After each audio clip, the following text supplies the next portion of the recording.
Charlene Tillman missed this one number in her solar battery quote, and it cost her $36,200. There are some scrappy solar companies that neglect to tell you about this one small detail as they're only interested in making money off you. And sometimes you have inexperienced solar professionals. They get it wrong because designing solar and battery is a complicated affair. Expensive battery mistakes are becoming more and more common as more and more batteries are being sold today. Also, more and more states are moving towards ending net metering, and these three battery mistakes are becoming more expensive. We're talking big numbers, $18,000 to $40,000 of losses that could totally decimate your clean energy investment. Stay with me till the end because I will show you exactly how you can avoid these expensive mistakes and ensure your solar investment keeps humming for the next 30 years. And as a bonus, I will send you an invaluable load calculator. It's an Excel sheet that every battery owner or prospective owner should have. Let's look at battery mistake number one, undersizing the battery. This one is really common in California and Arizona, and this cost the Tillman family over $36,000 in lost savings, almost the full cost of a solar system. The Tillmans live in Fremont, California, and they are on the PG&E E-TOU-C plan. Like most California and Arizona TOU utility plans, the costs of peak time electricity are brutal. The Tillmans pay 51 cents per kilowatt hour for PG&E power from 4 p.m. to 9 p.m. In the off-peak hours, they pay just 10 cents. That's a 41-cent difference. The Tillmans invested in a 12 kW solar system with a 10 kWh battery to cut down their electric costs. They have a 2,100 square foot home and they use about 11,000 kilowatt hours in a year. That's an average daily consumption of 30 kilowatt hours a day. Of that 30 kilowatt hours, 12 kilowatt hours is used during off-peak hours and 18 kilowatt hours during the peak 4 to 9 p.m. hours. Their plan was to charge the battery during non-peak hours with electricity generated from their solar panels and then use the battery in the peak hours, thus completely eliminating their electric bills. Electric bills normally get eliminated except for some fixed charges of around $35 a month if a system is properly designed with the battery.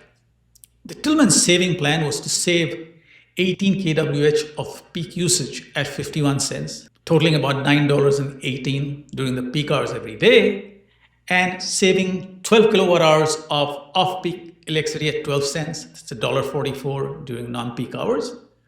They were looking at a total daily savings of $10.62 or $3,876 every year. Over 20 years, they were looking forward to a saving of around $95,000, accounting at a very conservative 3% in inflation in electric rates. But they got a rude reality check.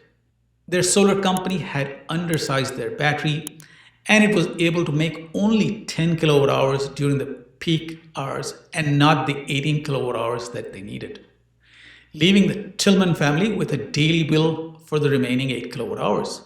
They were shocked. Electric bills of over $157 a month. That's what that 8 kilowatt hours of peak daily electricity usage forced them to buy from PG&E at 51 cents, in spite of having a battery. Their saving plan of $3,876 a year was shattered. Over the next 20 years, they will lose a whopping $36,200 in savings because of the undersized battery. That much money is enough to get a whole new solar system. Luckily, they contacted me, and I was able to diagnose their problem. We added a second battery to their system to stop the bleeding.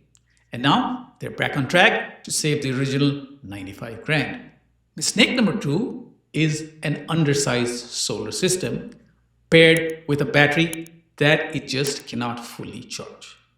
The Gonzalez family in Dallas bought a brand new 6 kW system with a 20 kilowatt hour battery in 2021, and they were promised that they would never run out of power and go completely off-grid during the frequent Texas outages. What followed was a complete disaster. They lost power for a week during the winter storm of 2022, and they ran out of power on day 3. They had to spend 4 freezing days without power after making a whopping $41,000 investment on their solar and battery system. Here's the math that destroyed their investment. Texas gets about 5 hours of peak sun daily on average. The 6 kW system would make on an average 6 kW into 5 hours or 30 kilowatt hours maximum in daily production. But here's the killer. The Gonzalez home had an average daily consumption of 20 kilowatt hours, leaving just 10 kilowatt hours of extra solar power to charge their battery. Good luck with that. They were sold a 20 kilowatt hour battery. The excess solar production barely charged their battery halfway in a day. It worked out okay in the summer when they did not have any major outages. But when the winter storm of 22 hit the Gonzalez home, they were not even aware that they had a partially charged battery. Their solar panels were just not able to charge the batteries during the day. The battery finally died on the 3rd day, and they had to go freezing for the next 4 days.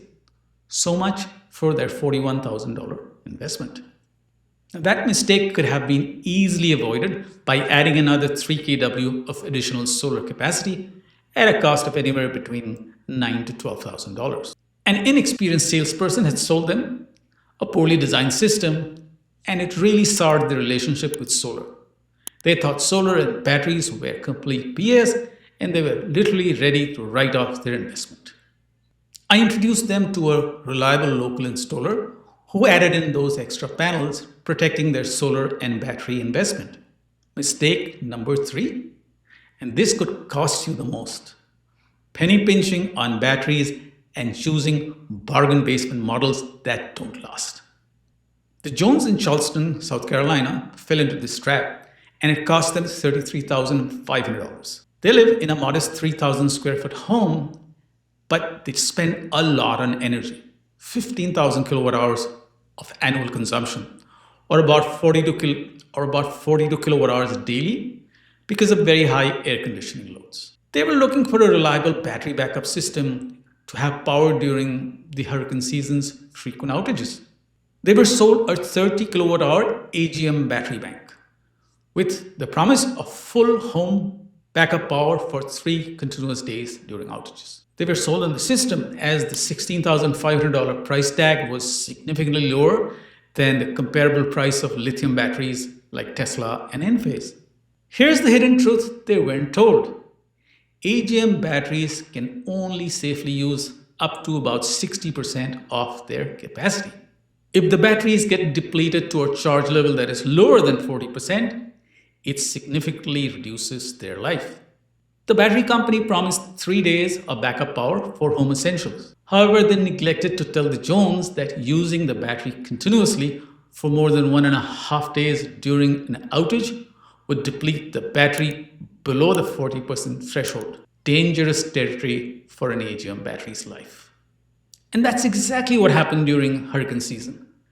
They used their batteries during the 2-day outage, and they ended up using over 80% of the battery's capacity. The battery had just 20% capacity remaining, well below the safety threshold of 40%. Their entire battery bank failed completely after just 2 years. Their original system cost them $16,500, and the replacement cost ended up being another $17,000. In just over 2 years, they ended up spending a total of $33,500. The Jones could have literally saved thousands if they had known about the differences in battery chemistries. The cheapest batteries are the lead-acid batteries, and they have a lifespan of 2 to 4 years, but with a depth discharge of only 50%. Using more than 50% of their capacity degrades the batteries, and they could go dead in less than a year. The Jones went for the next best battery, the AGM battery. AGM batteries have a 4 to 6 year lifetime, but again, they have an allowable depth discharge of 60%. Using more than 60% capacity leads to dead batteries in just 2 years, as the Jones unfortunately discovered. The best battery chemistry is the lithium iron phosphate chemistry with 95% usable capacity and a lifetime of at least 10 years. Most last longer, and premium brands like Franklin, Enphase, and Tesla, they offer 15 years of warranties and could last up to 18 years. Now, if the Jones had chosen a lithium iron phosphate battery from the beginning, they would have spent maybe $27,000 on those batteries. That would have lasted them for a good 10 to 15 years. Compare that with the $18,500 plus replacement costs every 2 years for their AGM batteries. Over 10 years, they would have ended up spending $92,500. Fortunately, they drank the lithium iron phosphate Kool-Aid, and they are now looking at replacing their batteries and cutting their losses. Here's how to avoid these expensive mistakes. Step number 1, right size your battery. Look at your daily electricity usage. It is shown on your electric bill. Otherwise, it's fairly easy to calculate. Find your monthly usage for the month. That's in kilowatt hours, say for the month of December, and then divide that by 30 to get your average daily usage for that particular month. For my customer Dante in New Jersey, his bill shows the daily usage over time. And as you can see, their winter time daily usage hovers around the 20 kilowatt hours a day mark. Now, these are the days with the least amount of sunlight, and you want your solar panels to work and charge your batteries fully even in these short sun days of the year. Thus, the Dante family would need at least a 20 kilowatt hour battery if they want full home backup during an outage in the winter. The 20 kWh would have enough capacity to fully power their home even in the winter months when you have the least amount of sun to recharge the battery. During summer months, the solar panels and the 20 kWh battery together would easily be able to cover their home during extended outages. But the Dantes wanted just essential home backup. They wanted to buy a top-notch battery but not go for the most expensive whole home option of 20 kilowatt hours. So I took out the handy home backup load calculator. We put in its requirements, and as you can see, it spit out a daily usage of 9 kilowatt hours. Dante could downsize to a 10 kilowatt hour battery. Eventually, they decided to invest in the future and went for a slightly larger 15 kilowatt hour Franklin POWER2. Email me at solar@mysolarhome.us if you would like a copy of that excellent load calculator Excel sheet. Step number 2 is to right size your solar panels. You must have enough energy from the panels to power your home and charge the battery. Continuing with the Dante's home, they wanted to keep that 15 kilowatt hour battery fully charged summer, winter, all the time. I designed a 9 kW solar system for them with 25 Canadian Solar 450 watt super high efficiency panels. These panels generate enough energy in the winter months to cover the full 15 kilowatt hour required to charge the battery and even have a little bit left over. See the graph showing solar production overlaid on their consumption. And you're done. Right size solar plus a battery for 30 years of energy freedom without electric bills. And here's the kicker. It's very important to work with a reliable, knowledgeable solar professional while working on step 1 and step 2. It is very easy to make a mistake and buy either a smaller battery or design a system with fewer solar panels, and you will end up losing thousands in savings. There are a few more nuances for off-grid systems and planning for very many days without sun, but those are best discussed with your solar pro. I'm happy to design your system for you. Please reach out to me. My details are below. My website is mysolarhome.us. You can email me at solar@mysolarhome.us or call 609-908-3700. You might like some of my earlier videos on the best solar batteries and the best solar panels. Hope to see you in my next video. Do like and subscribe and have a great day.